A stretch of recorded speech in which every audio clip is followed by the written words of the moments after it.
नमस्कार, जय हिंद, जय महाराष्ट्र. मी डॉक्टर विलास जगदाळे, MD होमपॅथ, औरंगाबाद, महाराष्ट्र.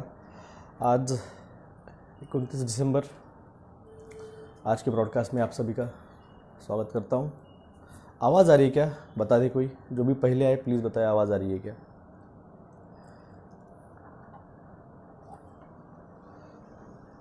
ऑडिबल. धन्यवाद.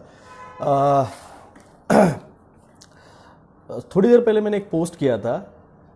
1983 में सोना जो था वो 1800 रुपये का था, 1800 रुपये. तो किसी ने इसके ऊपर कुछ कमेंट नहीं किया, कुछ लिखा नहीं. तो इस थोड़ा एक्सप्लेन करता हूँ मैं, इसलिए वो पोस्ट किया है. जब 1983 में सोना जब 1800 रुपये का था, 1800 रुपये का, तब जब कपास थी वो लगभग 300-350 रुपये क्विंटल से गवर्नमेंट खरीदती थी. और जो अपना शुगर केन है, जो आपका गन्ना है, वो लगभग 150-200 रुपये टन से खरीदा जाता था. आज आप अगर देखेंगे तो सोना 50,000 रुपये तोला हो चुका है. और आज भी कपास जो है वो 5,000-5,500, 6,000, 6,500, गन्ना 2,000 या 2,200 रुपये टन से कपास 5,000-5,500 रुपये क्विंटल से खरीदी जाती है. तो ये जो गैप है, जो डिफरेंस हुआ है, इकोनॉमी जो चलती है वो गोल्ड के ऊपर चलती है. अगर मुझे अभी भी याद है, बचपन में मैं जब गांव जाता था, नानी के गांव पे, तो या फिर दादी के गांव, तो आपका जो गेहूं है, ज्वारी है, बाजरा है, उसके धान गिनने का एक काले कलर का एक माप आता है, माप कहते थे उसे. उस माप के हिसाब से व्यवहार चलता था. अगर साबुन लेना, साबुन की टिकिया लेनी है, या फिर आपको तब वीको का मंजन आता था, कोलगेट का सफेद पाउडर आता था, तो वो खरीदार करने के लिए गेहूं, ज्वारी, बाजरे का धान यूज़ करते थे ट्रांजैक्शन के लिए. तो सोने का भाव बढ़ा, मगर किसान जहाँ है, किसान वही है, वही रेट चल रहा है. दूसरी और बात, शरद पवार साहब का नाम लिया है तोमर साहब ने, कि तोमर साहब कह रहे कि शरद पवार साहब ने जो है वो कृषि कायदे इतने दिन लागू नहीं होने दिए, किसानों का फ़ायदा उनसे पहुंचने नहीं दिया. अगर ऐसा है तो बहुत, मैं तो खुद कहा हूँ, मैंने खुद लेटर लिखा है सरकार को कि गवर्नमेंट ने क्या कहते हैं उसे, 2005 से लेके 2006 से लेके 2018 तक 6 बार प्रस्ताव रखा है जीओमो फूड को लॉन्च करने का. और 6 बार वो प्रस्ताव खारिज हो चुका. कृषि मंत्री कौन थे? शरद पवार साहब थे. तो हम तो मानते हैं, बहुत अच्छी बात है शरद पवार साहब ने ऐसे किसानों के काले कायदों का उन्होंने विरोध किया, हमारे लिए खुशी की बात है. मगर जैसे ही शरद पवार साहब का एक हफ्ते से नाम आया है कि वो अगले 2024 के PM कैंडिडेट हो सकते हैं NDA के, अब उनको बदनाम करने के लिए इन्होंने साजिश चालू कर डाली.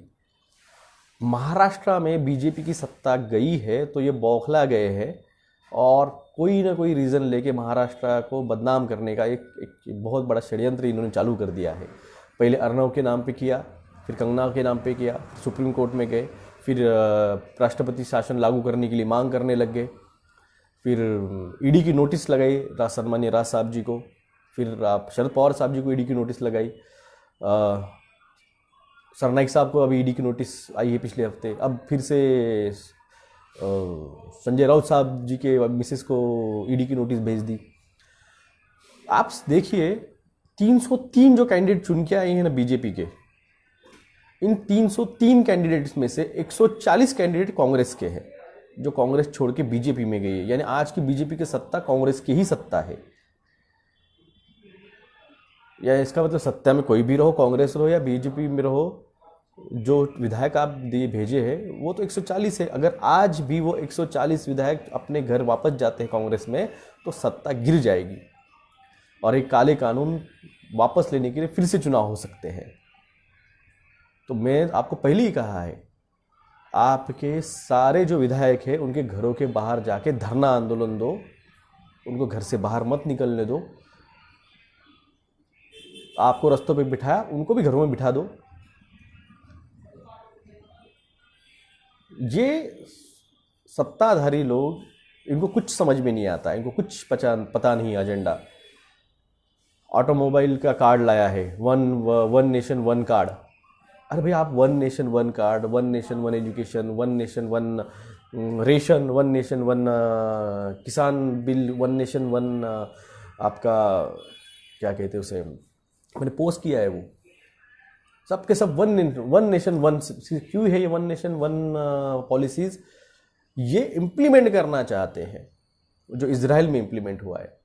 इजराइल इतना सा देश है, इजराइल इतना सा देश है, मराठवाड़े के, हमारा रीजन तो बड़ा है मराठवाड़ा उसके मुकाबले, इतना इतना छोटा देश है वो। उसकी पॉपुलेशन क्या है? 1.5 करोड़ के आसपास भी उसकी पॉपुलेशन नहीं है। जब भारत स्वतंत्र हुआ था तो भारत की 85% पॉपुलेशन जो थी वो किसानी करती थी, किसान बेस्ड थी। आज भारत की 60% पॉपुलेशन किसान बेस है, यानी आज 70 सालों बाद भी भारत की सिर्फ 20% जनता जो है वो किसानी से छोड़ के एक तो जॉब में आई है या फिर बिजनेस में आई है। पुराने ज़माने का एक नारा था, पिताजी बताते हैं मुझे, पापा बोलते हैं, उत्तम खेती, मध्यम व्यापार, कनिष्ठ नौकरी। यानी उत्तम खेती थी, मध्यम व्यापार था और कनिष्ठ नौकरी मानी जाती थी, नौकरदारी। आज उल्टा हुआ है, आज उत्तम नौकरी, व्यापार वैसे कि वैसे मध्यम रहा, मगर कनिष्ठ खेती हुई है। अब आज भी बोलते, पुराने भाषणों में शरद पवार साहब बोलते थे कि जब घर में 2 बेटे हैं, 3 बेटे हैं आपके पास, तो एक को खेती करने दो, एक को व्यापार करने को लगाओ और एक को नौकरी लगाओ, किसान क्या खेती पे का भार कम करो। तो भविष्य का जो था वो धोरण उन्होंने बताया था, मगर ये पॉलिसी मेकर्स इनको समझता नहीं है। रॉकचाइल्ड, रॉकफेलर फाउंडेशन जो फैमिलीज़ है, इन्होंने 1947 में इजराइल बनवा लिया खुद के लिए, खुद का जूइश कंट्री बनवा ली। इसकी नींव 1860 में 1870 में रखी गई थी। आपको इतिहास थोड़ा सा बता दूं, जो कुछ मेरे साथ नए जुड़े हैं उनको पता नहीं होगा। 1857 में भारत में जब उठाव हुआ, जब क्रांति हुई स्वतंत्र आंदोलन की, मंगल पांडे साहब और टोपे साहब ने, तात्या टोपे साहब ने की थी वो, तो उसी टाइम पे, उसी वक्त अमेरिका में गृह युद्ध चल रहा था, सिविल वॉर चल रहा था, जिसको अब्राहम लिंकन ने लीड किया था। और उसी टाइम पे 1863 में अब्राहम लिंकन ने जब शपथ ली राष्ट्रपति की, उसके 6 से 8 महीनों में उनकी हत्या हो गई। और उसी टाइम पे 1863, 1863, 1864 के टाइम पे ब्रिटेन ने जो था, वहाँ की east India company, south east India company जो साउथ अफ्रीका में वहाँ पे बिजनेस कर रही थी, जो यूरोप में बिजनेस कर रही थी, ऐसी अलग अलग कंपनियाँ थी, उन सब पे रानी का कंट्रोल था। उसमें रानी सबसे बड़ी स्टेक होल्डर थी और सारी कंपनियाँ जो थी उनके अंडर काम करती थी। जैसे ईस्ट इंडिया कंपनी भारत के लिए काम करती थी, भारत और चाइना के लिए, इनको दिए थे रीजन बांट के, ये आप कंट्रोल करो। उन सारे कंपनियों के शेयर्स जो है ना, वो 1863 में डबल रेट में, जो रेट चल रहा था तब शेयर मार्केट का, उसके डबल रेट में इस रॉकचाइल्ड फैमिली ने वो खरीद लिए।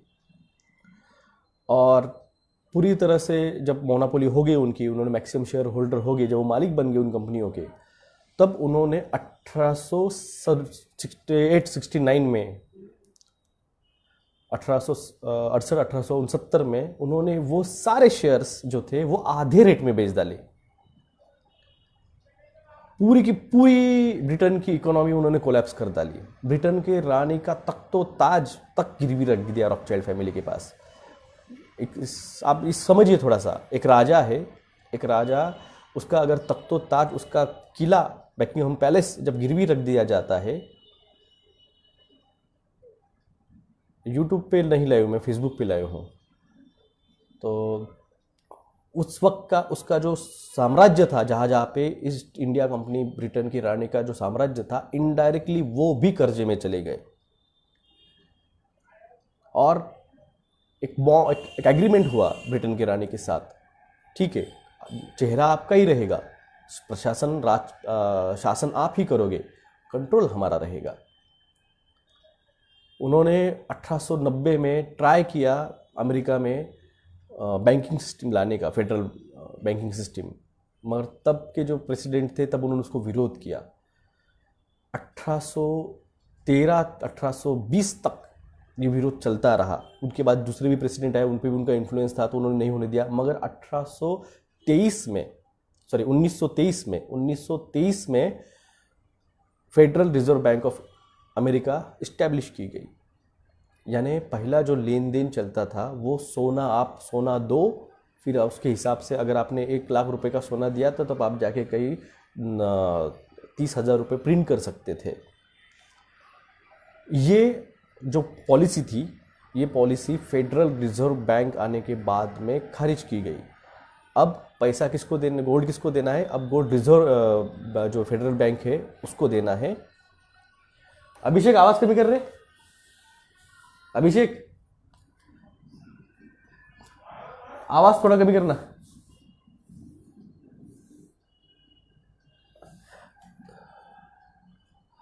Today which subject? Today gold policy and how it control the economy of the world.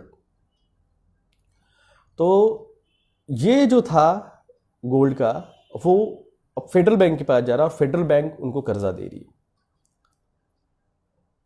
Government पैसे नहीं छाप रही, अब पैसे कर्जे के स्वरूप में लिए जा रहे। और वहीं से स्टार्ट हुआ 1848 से WTO। 1852 में यूएन की स्टैब्लिशमेंट हुई, 1854 में उसका कंस्ट्रक्शन हुआ। उसका वीडियो मैंने डाला है, कल शेयर किया है एक, जहाँ पे 1854 में जब बनाया गया यूएन की बिल्डिंग, तो वहाँ पे एक स्पेशल रूम बनाएगी जहाँ पे मेडिटेशन है। सारा खेल जो चलता है वो न्यूमरोलॉजी में चलता है। मैंने आपको पहले भी कहा है, न्यूमरोलॉजी में सब चलता है। किसानों ने आंदोलन जो है बॉयकॉट किया रिलायंस का। 10वें नंबर से बाहर फेंक दिया गया रिलायंस जो है, मुकेश अंबानी, वो बिलियनियर्स के लिस्ट में 10वें नंबर के बाहर फेंक दिया। कैसे फेंका है? मैंने आपको 21 सितंबर से लेकर 28 सितंबर के मेरे जो वीडियोज़ है, मैंने उस पर एक्सप्लेन किया था कि किस तरह से रिटेल मार्केट में रिलायंस जब उतरा है तो उसको फॉरेन फंडिंग किस तरह से आ रही है। उसका 3% शेयर, 3% शेयर उसके रिलायंस रिटेल मार्केट का लगभग 2.5 लाख करोड़ रुपए में बेचा गया था। मैंने आपको न्यूज़ भी शेयर की थी, आज भी मेरे यूट्यूब पे, वो चैनल पे उसका न्यूज़ इस पे लगी हुई है।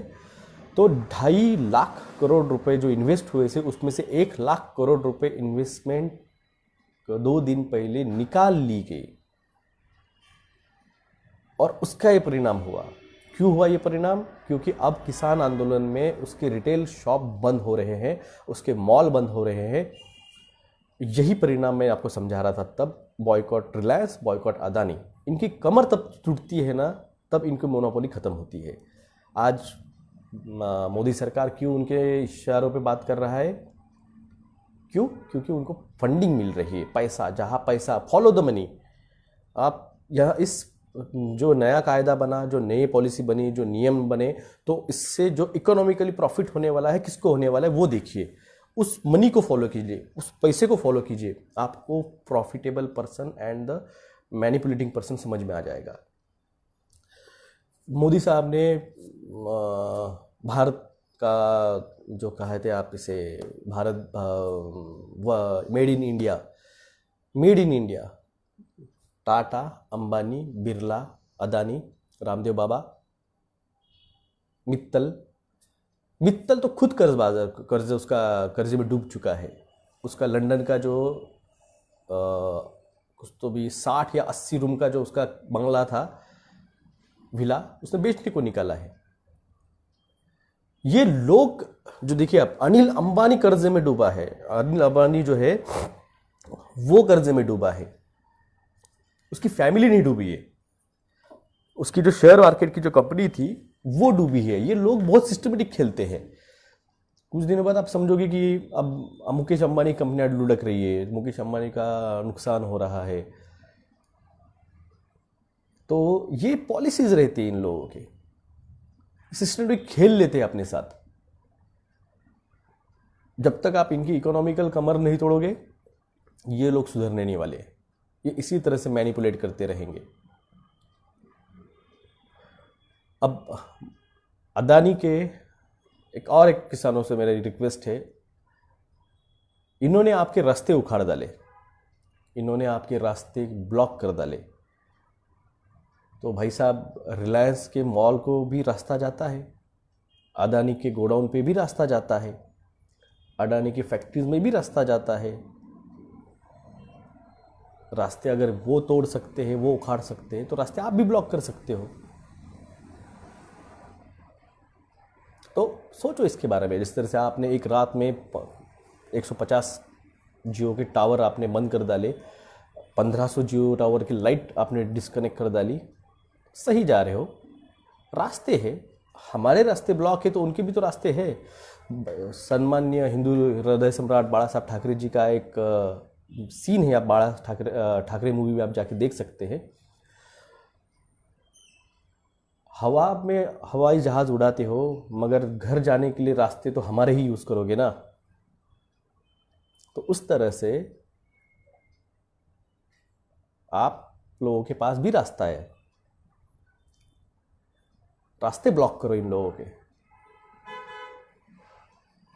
ये लोग अब मीठी मीठी बात करके, ये गोदी मीडिया वाले किसान आंदोलन में घुस गए और वहाँ पे जाके प्लांटेड किए हुए उन लोग जो थे, उन प्लांटेड लोगों के उन्होंने दारू पीते वक्त के, वो लड़कियाँ छेड़ते वक्त के कुछ वीडियो निकाले और दिखा रहे हैं कि ये देखो ये देखो ये देखो ये क्या चल रहा है।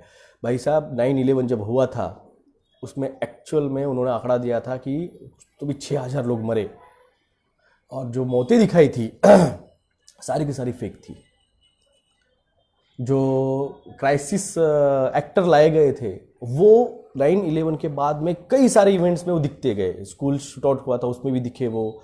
इवन वैक्सीन में जो लगाते वक्त जो ब्रिटेन की जो लेडीज़ मिली है, जिसको 90 साल का दिखाया गया, जो एक्चुअली 75 ईयर्स की है, उसका तो ब्रिटेन में जो बॉम्ब ब्लास्ट हुए थे 2 साल पहले, उसमें भी वो विक्टिम दिखाई गई थी और उसका इंटरव्यू लिया गया था। एक बंदा है जो जी न्यूज़ के इंटरव्यूज़ में आता है और कभी टोपी पहन के, पगड़ी पहन के आएगा, फेटा बांध के आएगा, कभी गले में गमछा डाल के आएगा, कभी दाढ़ी बढ़ा के आएगा, कभी बिना दाढ़ी के आएगा। वो बंदा हर जगह पे आपको दिखेगा जी न्यूज़ के, जहाँ पे डिबेट चलते हैं। तो ये पेड एक्टर है, ये पेड एक्टर्स है, आप समझो इसको। और जो लोग बिठाए गए थे किसान आंदोलन में वो पेड एक्टर थे। ये लोग अपने खुद के फायदे के लिए इस तरह से सिस्टम के साथ खेल रहे हैं कि इसका भविष्य में इतना दूरगामी परिणाम होने वाला है।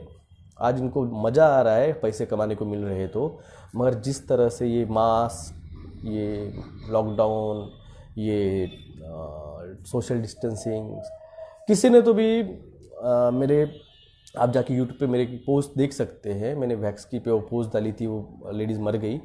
बाद में एक पोस्ट डाली कि वो पैरालिसिस हुआ है, उसका बेल्स पाल्सी बैठी है। तो बेल्स पाल्सी 6 महीने में ठीक होती है। अब मैं जब बात करता हूँ और मैं जब कभी गुस्सा हो जाता हूँ उस बात पे, तो लोग फिर कमेंट करते हैं कि डॉक्टर किस तरह से बात करता है। जो हेल्दी आदमी हूँ मैं, और मुझे आप वैक्स लगाने के बाद जब बेल्स पाल्सी दे रहे हो, यानी आप बीमारी खरीद रहे हो। 6 महीने बाद ठीक होने वाली है, मगर 6 महीने तो भी क्यों हम बर्बाद करें हमारी ज़िंदगी के, हेल्दी ज़िंदगी के। मेरा ये कहना है, हेल्दी बॉडी को आप क्यों डैमेज करना चाहते हो खुद के? अगर आपके बॉडी में कोई प्रॉब्लम है तो भगवान वैसे ही बना के भेज देता था। हर्ड इम्यूनिटी नाम की चीज़, अपनी अपनी अपनी जो चीज़ है अपनी बॉडी की, वो अगर डिफेक्टिव रहती है तो भगवान ऊपर से बना के भेजा। एबनॉर्मल बच्चे आते जो है, वो उसमें कोई ना कोई इंटरवेंशन हुआ रहता है। एक तो जियोमो फूड आया रहता है, या फिर जंक फूड आया रहता है, या फिर आपने जो पुराने एंटीबायोटिक्स लिए रहते हैं, या फिर आपने वैक्स लिया रहता है पुराना, माँ बाप ने, उसका बच्चा पे असर होता है। तो ये सारी चीजें नेचुरल है। मास्क पहनने से आपकी बॉडी की रेजिस्टेंस पावर कम हो रही है, ऊपर से आप वो वैक्स ले लोगे, क्या गारंटी है? अदर पूनावाला बोल रहा है 3 से 5 करोड़ वैक्स हम रेडी है, सरकार ने परमिशन दे, हम दे देंगे। क्यों नहीं भाई, तू डिमांड करेगा? 300 US dollars, 300 million US dollar funding मिला है गावी और बिलगेट्स फाउंडेशन से। 300 मिलियन यूएस डॉलर, एक मिलियन यूएस डॉलर मतलब 10 लाख रुपए होता है। अब समझो इस बात को, 1 मिलियन यूएस डॉलर मतलब 10 लाख रुपए, तो 100 मिलियन डॉलर मतलब कितने हुए? 300 मिलियन डॉलर मतलब कितने हुए? अरबों खरबों का बिजनेस है। फाइजर कंपनी और मॉडर्ना का एस्टिमेटेड, उन्होंने जो वैक्स बनाया अभी और जो बेचा उन्होंने इन पूरे 1 महीने के अंदर, तो उसमें से उनका एस्टिमेटेड रिवेन्यू जो है ना, जो अगले उन्होंने इस साल में प्रेडिक्ट किया है, तो टोटल रिवेन्यू है 34 billion dollar. Billion 34 billion dollar का मुनाफा सिर्फ 2 कंपनियां कमाने वाली है। और इतना याद रखिए, दुनिया की टोटल मैन्युफैक्चरिंग कॉस्ट, जो टोटल मैन्युफैक्चरिंग जो बनती है वायल्स की, मैं वायल्स की बात कर रहा हूँ, एक वायल, तो 60% वायल जो है ना, वो सीरम इंस्टीट्यूट बनाता है। मैंने कहा फॉलो द मनी। डॉलर हुए सर, डॉलर क्या हुए? मैं तो वही बोल रहा हूँ ना, 1 मिलियन यूएस डॉलर मतलब 10 लाख रुपए होता है। तो अब वो गणित आप लगाओ, कितने कितने बनते हैं उसमें, कितने रुपीस होता है भारतीय करेंसी का।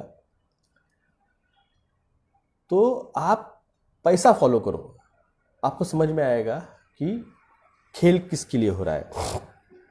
मैं क्यों कह रहा हूँ, लोकल लोग कह रहे हैं कि वो अमेजोन आ रहा है और वो रेडमी आ रहा है, ओप्पो आ रहा है। कौन कर रहा है एडवर्टाइजमेंट? कौन कर रहा है रेडमी की एडवर्टाइजमेंट?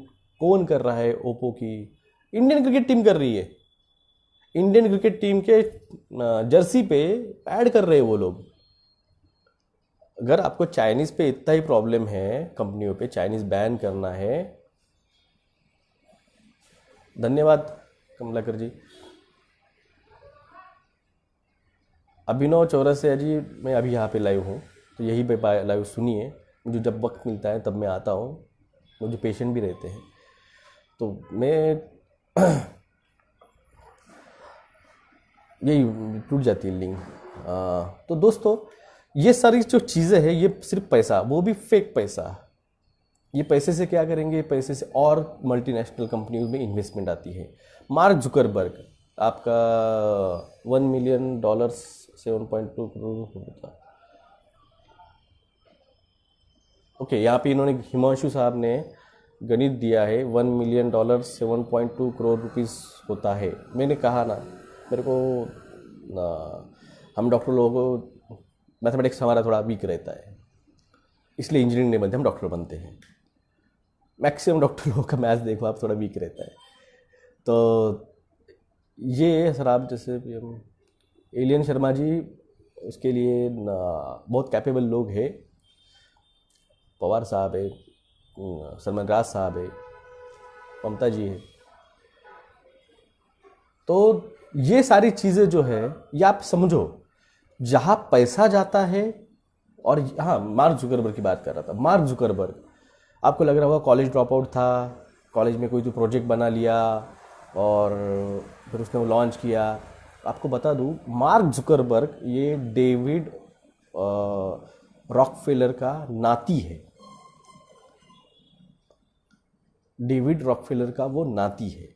जितने भी अब तक के प्रेसिडेंट ऑफ यूएसए बने हैं, अमेरिका के जितने प्रेसिडेंट बने हैं, वो सारे के सारे उनके एट द एंड में एक ही फैमिली से ओरिजिनेटेड है, और ये उनका जीन एक ही आता है। ये यूएस के एक 14 साल के लड़की ने उसके स्कूल प्रोजेक्ट में प्रेजेंट किया। आप जाके यूट्यूब पे वीडियो देख सकते हैं।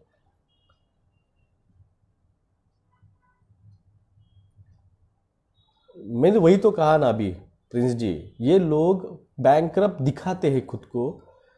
अब जब अनिल अंबानी बैंकरप्ट हुआ है तो कैसे क्या नागपुर में उसने एविएशन कंपनी बना दी, जो आपके राफेल के लिए जो वहाँ पे बनाने वाली है, उसके सर्विस सेंटर और स्पेयर रिपेयरिंग सेंटर। तो ये चीज़ें आप थोड़े समझे, आप पैसे को फॉलो करो, इनके पैसे कहाँ का मैं तो कह रहा हूँ सीरम इंस्टीट्यूट के सारे शेयर होल्डर्स के और बोर्ड ऑफ डायरेक्टर के नाम जब बाहर आएंगे ना, आपको समझेगा कि कौन कौन उसमें इन्वॉल्व है। रिलायंस का आउट ऑफ इंडिया से आने वाला जो पैसा था, एफडीआई को बीजेपी सरकार ने यानी मोदी साहब ने खुद विरोध किया था। अगर आपको याद होगा, आप उनके पुराने 2014 के इलेक्शन कैंपेन के चाय पे बात, ये जो उनका चल रहा था कैंपेन, वो कैंपेन उस पर आप जाके देखेंगे तो उन्होंने एफडीआई का विरोध किया था, उन्होंने आधार कार्ड का विरोध किया था, उन्होंने मनरेगा का विरोध किया था, उन्होंने सारी चीज़ों का विरोध किया था। और बाद में आखिर क्या किया, जिस सरकार, जो कांग्रेस सरकार 50% एफडीआई लाना चाहती थी और जिसके ऊपर ये जो वॉलमार्ट आया भारत में, इसको लाया किसने? वॉलमार्ट को लाया किसने? वॉलमार्ट को बिरला ने लाया। वॉलमार्ट को भारत में बिरला ने लाया। जिस तरह से मैं कह रहा हूँ, अगर आपको एक्सपीरियंस देखना है तो जहाँ पे भी रिलायंस मॉल है, जहाँ पे भी डी मार्ट है, जहाँ पे भी वॉलमार्ट है, आप जाके उस एरिया के 1 किलोमीटर के आसपास के जितने भी छोटे किराना व्यापारी हैं, उनसे आप जाके पूछिए क्या हुआ है, ये जो वॉलमार्ट आया, ये डी मार्ट आया, या फिर रिलायंस मॉल आपके बाजू में आया है, इसका असर क्या हुआ? रोएंगे वो लोग रोएंगे आपके सामने। 1 किलोमीटर के जितने भी शॉप रहते हैं, सारे के सारे डूब जाते हैं जब ये मॉल खुलते हैं। मैंने पहले ही कहा था, ये जो मॉल आएंगे, और उसकी न्यूज़ भी बताई थी मैंने, 12,000 छोटे बड़े आउटलेट्स खोलने का प्रोजेक्ट मुंबई में, अकेले मुंबई में रिलायंस ने किया है, और पूरे भारत में 24,000 के ऊपर आउटलेट वो खोलने वाले हैं। 100% एफडीआई, वही तो मोदी साहब ने तब विरोध किया 50% एफडीआई को 2011-12 में, और सुषमा स्वराज भी थी उस डिबेट में, अब नहीं रही सुषमा स्वराज जी।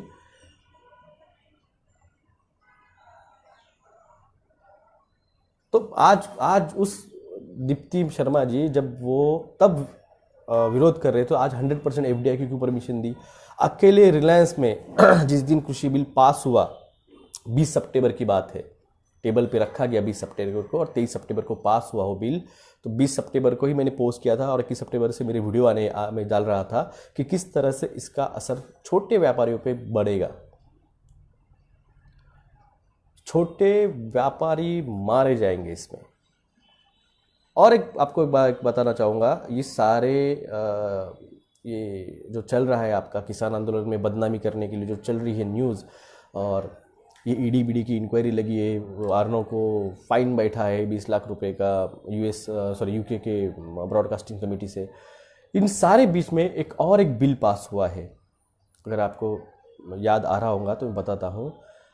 गवर्नमेंट सर्वेंट्स या फिर जो भी आपके प्राइवेट कंपनीज में जो लोग काम करते हैं, इनको जो सैलरी मिलती है, ये सैलरी का बेसिक जो है उन्होंने 50% कम कर दिया है।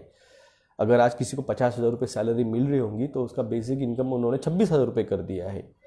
यानी एक्चुअल सैलरी में से उस बंदे की 40% सैलरी जो अगले साल से उसको नहीं मिलने वाली है, और ये आप लोगों को कोई नहीं बताएगा। ये अब तक किसी को, ये आपके जो एम्प्लॉयज़ है, गवर्नमेंट सर्वेंट, ये जो बैठे हुए हैं ब्यूरोक्रेट से, आपका इसका इम्पैक्ट समझो कैसा है। इसका इम्पैक्ट क्या होने वाला है?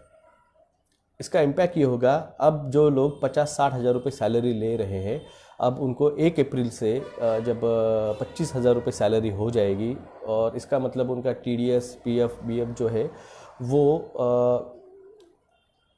हार्डली उसकी सैलरी 25,000 से, मतलब उसको टीडीएस, बीडीएस, महंगाई भत्ता सब मिला के वो सैलरी उसकी जाएगी 40 से 45,000, यानी वो 15 से 20,000 लॉस में आने वाला है। तो ये 20,000 रुपये पहले से उसके लॉस में चले गए, उसको कम मिलने वाले हैं, प्लस उसका जो पीएफ का फंड है, जो पैसा है वो कटने वाला है। वो तो कटता है ऐसे भी, कौन सी बड़ी बात है उसमें, मगर वो कटेगा तो वो डायरेक्ट जमा होगा उसके पीएफ अकाउंट में। ठीक है ना, कौन सी बड़ी बात है। कौन सी बड़ी बात है, होते रहता है ना। मगर आप ये नहीं जानते हो कि अगर मैं एम्प्लॉय हूँ, जैसे मेरे पिताजी एम्प्लॉय थे, जब घर का कंस्ट्रक्शन करने का था तो अकाउंट में से 1.5 लाख रुपए पापा ने निकाल लिए, तो सरकार ने अलाउ कर दिया। मगर अब जो कायदा बना है उसके तहत वो आदमी मर भी जाए तो भी उसके पीएफ के फंड के पैसे उसको नहीं मिलेंगे। यानी वो बीमार है, उसको हार्ट अटैक आया है, उसको ट्रीटमेंट कराने जाना है हॉस्पिटल में, इसका इम्पैक्ट क्या होगा अगर ये लोगों को पीएफ के पैसे नहीं निकालते आने वाले हैं और इनकी सैलरी जो 25-30% कम होने वाली है। भाई साहब, अभी जो लोग हैं, आप हो, मैं हो, हमने जो इंश्योरेंस निकाल के रखे हुए हैं, हमने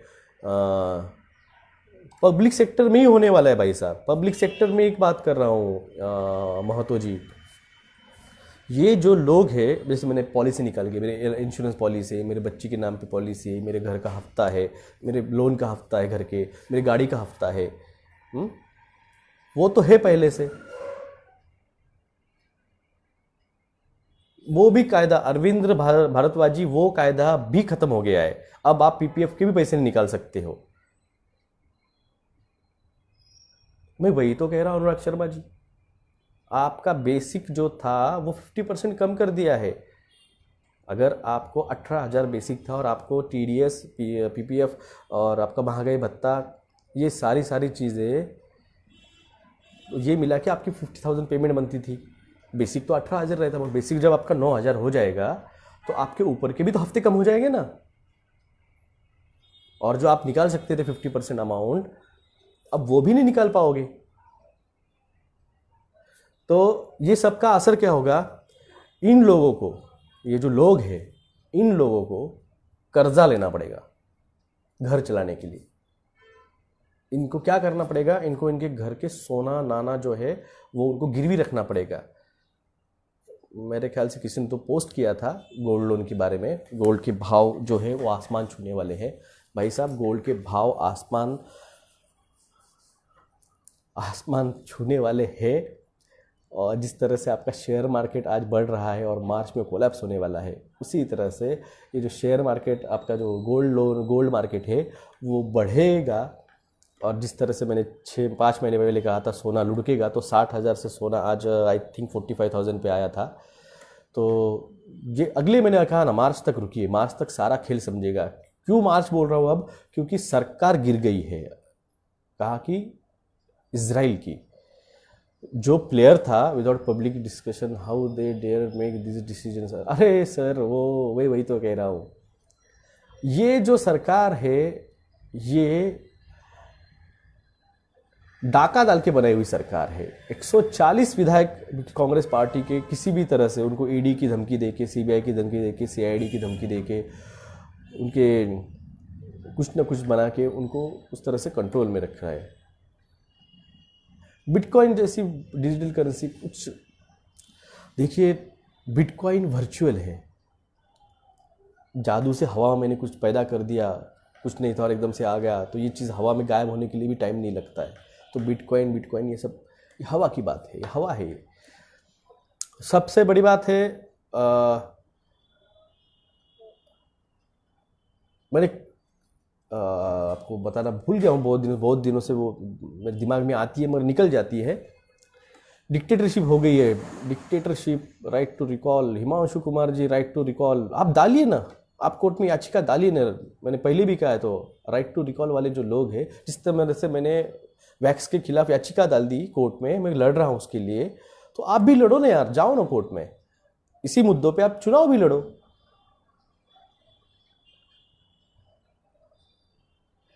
इजराइल की सरकार जो है वो गिर गई है, 1.5 साल में दूसरी बार गिरी है, 18 महीने में दूसरी बार गिरी है सरकार। याद रखिए, Israel is a policy maker, यानी रॉकचाइल्ड इज अ रॉकफेलर, मॉर्गन, ये पॉलिसी मेकर है और वो उनका देश है। वहाँ पे वो जो इम्प्लीमेंट करते हैं वो इधर लाना चाहते हैं। वहाँ पे पानी बहुत कम गिरता है, बारिश बहुत कम होती है इजराइल में, तो इसलिए वहाँ पे पानी गिन के देते हैं और यही पॉलिसी अब ये यहाँ पे लाना चाहते हैं। अरे यहाँ पे इतना पानी है, इतना पानी समुद्र में बह के जा रहा है, गोदावरी, नर्मदा, तापी, सिंधु, बड़ी बड़ी भीमा, इतनी बड़ी बड़ी नदियां हैं यहाँ पे। Respected sir, what is the piece agreement? मैं बात करूँगा उस पर बाद में, मुझे जो बात करनी है वो मैं भूल जाऊँगा, ये बहुत इंपॉर्टेंट है। जो पृथ्वी जो है वो अभी जो पृथ्वी घूमती है वो इस तरह से घूमती है, उसका एंगल एक्सिस ये है पृथ्वी का। मगर गए 16 सालों से इस्रायलबद्दल काही महत्त्वाचं नाही, हे जास्त महत्त्वाचं आहे। मी परत चिडलो, लोक म्हणतात ॲटिट्यूड दाखवत आहे। अरे भाऊ, जे महत्त्वाचं सांगतोय ना, जे डेली लाईफवर इम्पॅक्ट करणार आहे, इस्रायल इम्पॅक्ट नहीं करणार आहे। ये जो एक्सिस है पृथ्वी का, ये गए 16 सालों से इसका एक्सिस जो है पॉइंट, ये जो पॉइंट है मिडल पॉइंट, ये 60 मील शिफ्ट हो चुका है। नॉर्थ पोल का जो पॉइंट है, नॉर्थ पोल, वो 60 मील शिफ्ट हो चुका है। पृथ्वी टिल्ट हो चुकी है। ये धीरे धीरे प्रोसेस रहती है, ये एक दिन में नहीं हुआ है, ये धीरे धीरे प्रोसेस है। हम इस पे 16 साल से ध्यान, इस चीज़ पे हम ध्यान रखे हुए हैं। सोशल एक्टिविस्ट और जियोलॉजिस्ट कार्ल रार्डिलिंग फ्रेंड है यूएस, हमारे आउट ऑफ। डॉक्टर सर, इस बारे में थोड़ा जानकारी दे, किस बारे में? तो ये बात समझो, ये जो एक्सिस है ये अब टिल्ट हो चुका है। अब सूरज का जो, किसी ने तो भी गैलेक्टिक अलायंस की बात की है, गैलेक्टिक अलायंस ज़्यादा बात नहीं कर सकता उसके ऊपर, हमारे भी जान को खतरा है। ये इलाइट्स जो है ये इस बारे में नहीं बात करने देते हैं। जो आपने पूछा ना सवाल गैलेक्टिक का, उसके बारे में बात नहीं करने देते, इसलिए मुझे वीडियो डिलीट करना पड़ा था। और इसलिए मैं रिक्वेस्ट भी किया है, जिसने मेरा वीडियो अपलोड किया है, खुद की जान की फिक्र करते हैं, उसको डिलीट कर दो। नहीं, वो नेचुरल प्रोसेस है। द सूरज की जो ग्रेविटी फोर्स रहती है, जिस तरह से पृथ्वी खुद की ग्रेविटी फोर्स है, उसी सूरज की ग्रेविटी फोर्स है, उसी की वजह से हम सौरमंडल में घूमते रहते हैं। तो वो हर 8-10 साल को, 8,000 10,000 साल को वो शिफ्ट होती रहती है, कभी ज़्यादा कभी कम। तो अभी वो बढ़ रही है, तो उसकी वजह से जो एक्सिस है वो शिफ्ट हो रहा है, और उसी की वजह से ईएमएफ जो मैंने कहा है, इलेक्ट्रोमैग्नेटिक फ्रीक्वेंसी, वो शिफ्ट हो रही है। इसका असर क्या होगा? ये एक्सिस जो था, तो सूरज की किरणें जो थी ये रेस पे कम गिर रही थी, और यहाँ पे जो बर्फ़ था, ये सफ़ेद जो बर्फ़ है, ये बर्फ़ जो था वो शिफ्ट हो रहा है, अब वो सूरज के सामने आ रहा है। तो इसका इम्पैक्ट क्या हुआ है? इसका इम्पैक्ट मैंने 3 दिन पहले या 3 या 4 दिन पहले आपका एक पोस्ट किया था। एक बड़ा टुकड़ा बर्फ़ का, एक आइसबर्ग जो है वो साउथ कोरिया की तरफ बहते हुए जा रहा है। 50 किलोमीटर का है वो, 50 किलोमीटर, यानी आप देखा जाए तो हमारे यहाँ से औरंगाबाद से लेके पैठन तक 48 किलोमीटर है वो, तो आगे पीछे 19-20, तो इतना बड़ा 50 किलोमीटर लंबा और कम से कम 90 किलोमीटर चौड़ा, 90 से 150 किलोमीटर, यानी यहाँ से लेके आप मेरे ख्याल से बीड़, या फिर यहाँ से लेके नगर 110 किलोमीटर है नगर यहाँ से, हमारे यहाँ से। तो इतना बड़ा बर्फ़ का टुकड़ा, एक याद रखिए आइसबर्ग फिनोमेना जिसे कहा जाता है, कि जितना आइसबर्ग आपको आइस का टुकड़ा दिखता है, उसका 2/3 नीचे ढका हुआ रहता है। तो सोचिए 50 किलोमीटर लंबा और 150 किलोमीटर चौड़ा एक बर्फ़ का टुकड़ा जब जा रहा है, तो इसका इम्पैक्ट क्या होता है? छोटी सी चीज़, आपको लगता है क्या है, बर्फ़ का टुकड़ा बह तो रहा है, बहते रहता है। इसका इम्पैक्ट ये होता है, ये जो आपकी जो समुंदर की जो पानी की जो करंट रहता है, ऊपर से जो पानी बहता है उसे हॉट करंट कहा जाता है, वार्म करंट, और नीचे से जो पानी बहता है वो कोल्ड करंट रहता है, ठंडा करंट रहता है। तो जो बर्फ़ का टुकड़ा जो इतना बड़े प्रमाण में जब टूटा है, अब जब बहते जा रहा है, तो नीचे का जो करंट निकल रहा है उसका, ठंडे वेव का, वो पानी, यानी वो बर्फ़ पिघल रहा है, उसका पानी निकल रहा है और वो करंट के स्वरूप में बह रहा है, और वो जब आके आपके किनारों पे वो जब ऊपर शिफ्ट अप होता है और फिर गर्म पानी बन के फिर से उस तरफ जाने लगता है, फिर वो जाके इस बर्फ़ के टुकड़े पे गिरेगा, फिर उसका पिघलने का स्पीड बढ़ाएगा, स्पीड से क्या होता है, स्पीड से पानी का बाष्पीभवन जिसे कहा जाता है वो बढ़ जाता है। इसका इम्पैक्ट क्या होता है, तो इसका इम्पैक्ट है बीच समुंदर में जो तूफान आते हैं, बीच समुंदर में जो साइक्लोन्स आते हैं, जैसे अभी अमेरिका में आया हुआ है। जैसे ही अभी आपके मैंने पोस्ट शेयर की है अपने वेदर कंट्रोल डिपार्टमेंट की, कि पाकिस्तान के पश्चिमी बॉर्डर पे, यानी आपके अफ़गानिस्तान और इस रीजन पे बहुत बड़ा तूफ़ान आया हुआ है। और उसके मैंने जो वहाँ पे सीसी लिखा हुआ है, जो एरो लगा है वहाँ पे मैंने दिखाया अभी कि जो वेव दिख रही है वो सीधे सीधे पुशिंग वेव है, सीधे सीधे वो क्या कहते हैं उसे, हार्प की वेव है। तो ये इस तरह से एनवायरनमेंट पे ये चीज़ अब ये टिल्टेड जब और सामने आएगा, तो इसको इन्होंने क्या किया, ये आपको समझ में ना आए, इसका परिणाम रहेगा आपके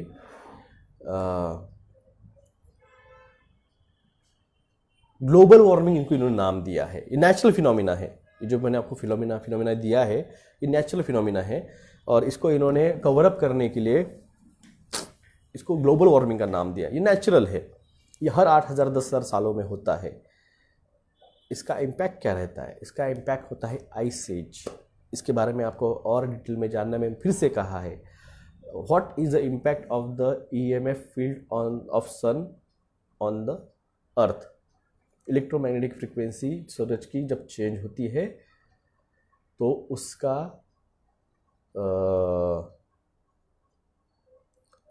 इम्पैक्ट किस तरह से पृथ्वी पे होता है। अमन कुमार शर्मा जी, सरन जी, मेरा उस पर वीडियो है न्यूज़ ट्रेन पे, वो जाके देख लीजिए। यूट्यूब पे वीडियो है मेरा, म्यूको माइक्रोसिस के बारे में भी मेरा वीडियो है, आप जाके देख सकते हैं। आप वीडियो देख लीजिए, इन्फॉर्मेशन लीजिए, फिर मुझसे बात कीजिए। बात करूंगा ना, फिर लोग कहते हैं कि डॉक्टर ऐसे। आप मुझे बताओ कौन सा बंदा है जो आपके साथ लाइव ब्रॉडकास्टिंग पे आके फेसबुक पे बात करता है या यूट्यूब पे बात करता है, वो भी आधे आधे घंटे। सबके पास से 15 मिनट की वीडियो है। अजय कुमार जी, जान प्यारी है तो वो चीज़ का अभी नाम मत लीजिए, मैं सीधे बोलता हूँ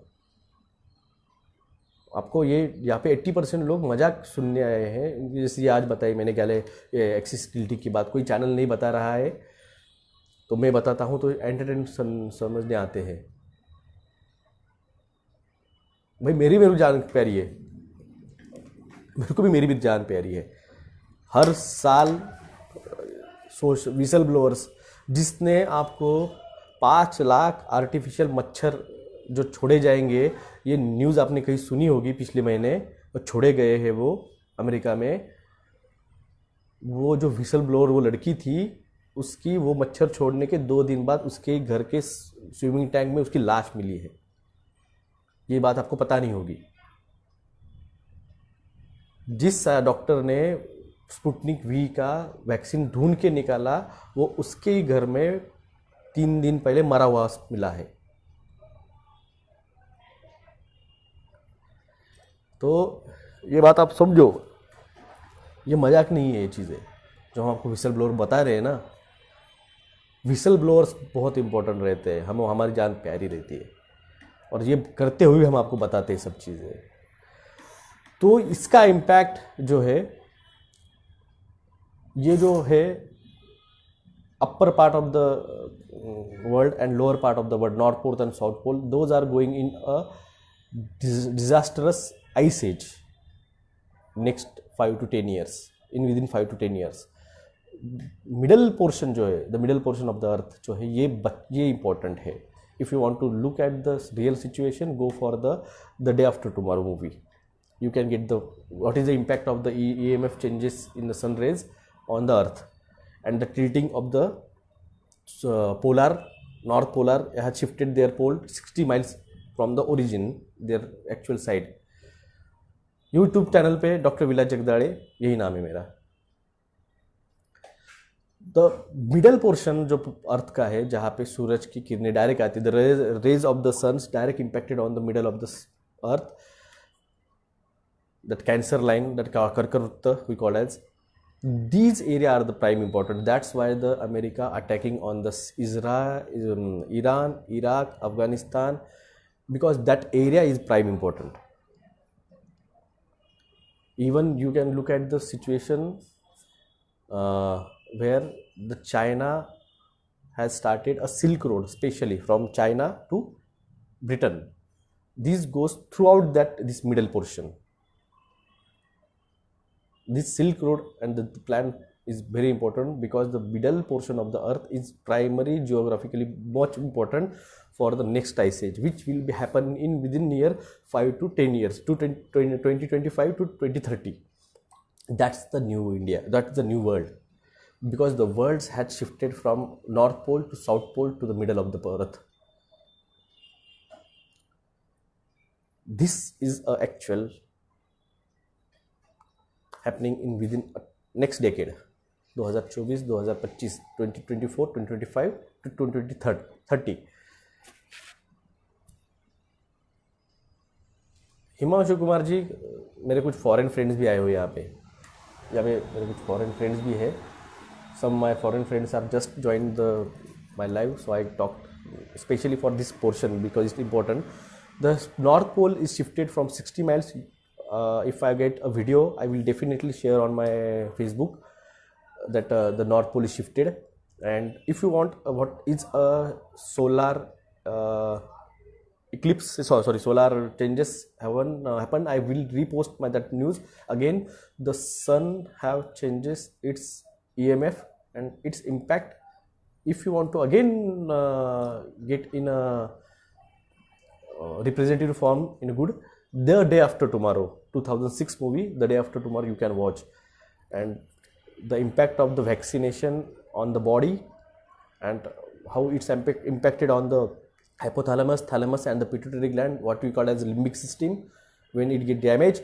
The Elon Musk microchip, that is Neuralink, which he have a company, he just launched one and a half month back, that will be implemented. And it's how it works, it's explained in 2 movies, G.I. Joe and The Kingsman. Kingsman and the G.I. Joe, though both the movies have mentions a implementation of a Neuralink in the persons. How it works, it's very, very beautifully explained in that movie. Control over the mind, it's explained in that movie. Even if you are looking at the situation last month, there is a new information, it's come out that all the United Nations wants to legalize a weed, and how it impacts, how they control a weed, and how that weed, what you call as a CBD oil, that CBD oil, how they manipulate it for a disease condition. It's also explained in Kingsman 2 movie, which ends in I have posted yesterday. तो दोस्तों, अगर आपको सच जानना है क्या होने वाला है वैक्स का इम्पैक्ट, तो किंग्समैन मूवी देखिए फर्स्ट एंड सेकंड, और आपका G.I. जो देखिए. जो सैटेलाइट जा रहे हैं आज एलॉन मस्क के, उस सैटेलाइट्स में क्या हो सकता है, क्या रह सकता है, उसके बारे में फ्यूचर प्रेडिक्शन, जिसे प्रेडिक्टिव प्रोग्रामिंग जिसे कहा जाता है, वो है. Even in 2012 the Big Bang Theory have given a predictive programming information in their shows. They're predicting that the RT-PCR test is for the DNA tracing, that swab tracing you have done, that is actually DNA they are correcting. What's the impact, what's the important for the DNA?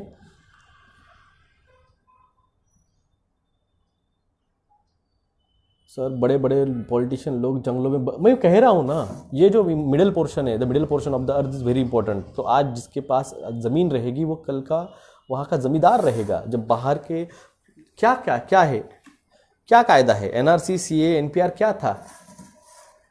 Pakistan से लोग भारत में आए, बांग्लादेश से लोग भारत में आए, अफगानिस्तान से लोग भारत में आए, भारत के बाहर रहने वाले भारतीय जो वहाँ के रहे नेशनलिटी ले चुके हैं उनको यहाँ पे आने के लिए फिर से रीज़न मिलना चाहिए।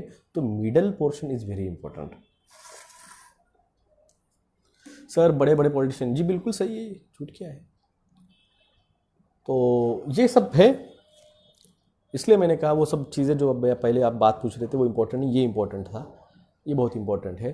तो जब आप लोगों को वैक्स लगेंगे, जब आपको जियोमो होगा, जब आपको कैंसर होगा, जब आपका ज़ोंबी डांस आप करने लग जाओगे, तो आपकी ज़मीन को अधिग्रहण कैसे किया जाए। तो भू सुधार, जिसे हम ट्रांसफ़र ऑफ द प्रॉपर्टी, तो वो कैसे होगा। Ultimately they want to destroy.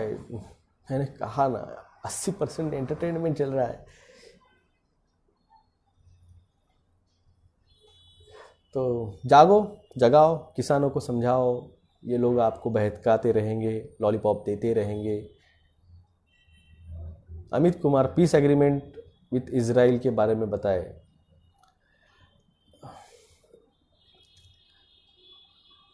कहनी, कथनी और करनी में फ़र्क हम जो कहते हैं वो ये चीज़ है। ये पीस एग्रीमेंट नहीं है। एक्चुअल में पीस एग्रीमेंट हुआ है किसके साथ? दुबई के साथ, यूएई के साथ। और यूएई को क्या किया उन्होंने? वो यूएई को इजराइल ने और यूएस ने, अमेरिका ने 50 MF5 जो प्लेन है, जिसे 5th जनरेशन फाइटर प्लेन कहा जाता है, वो 50 MF5 प्लेन वो यूएई को दिए गए हैं। तो यूएई पे हम अटैक नहीं करेंगे। हम किस पे करेंगे? हम उसके बाजू के जो येमेन, जो सीरिया, ये छोटे देश है जो पहले से ही अमेरिका के बम्बार्डिंग से उनकी कमर टूट चुकी है, उनके लिए है। Sir, in lockdown of March April में small traders, vegetables vendors did not exist. We all should have been died of hunger. All the big supermarkets were controlling the supplies. Sir, आपका WhatsApp, I don't give my WhatsApp number. Sir, third temple axis shift से India को क्या effect पड़ेगा? Search करो यार, पहले मेरे video 1-1 घंटे के बन जाते हैं। Sir, where to invest now, digital currency, preparedness 101, Pushkar Sharma ji. If the event 201 will be succeeded, why not the preparedness 101? Zombie dance, इसलिए तो मैं कह रहा हूँ ज़ोंबी डांस करना है तो ले लो।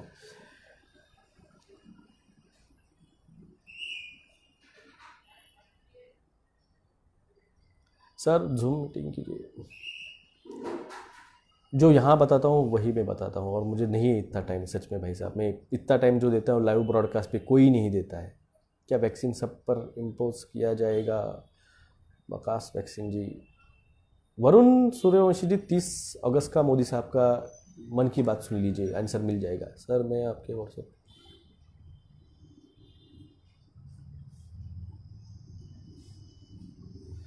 तो दोस्तों जागो, जगाओ, किसान आंदोलन चल रहा है, बहुत बढ़िया। इन लोगों के ऐसी कमर तोड़ो, इनको बिलियनियर्स लोगों के, मगर ये मोदी साहब फिर से इनके कर्जा माफ़ कर देंगे। पिछली बार 33 लाख रुपए का, 33 लाख करोड़ का कर्जा इन सारे बिलियनियर्स का 6 महीने पहले माफ़ कर दिया।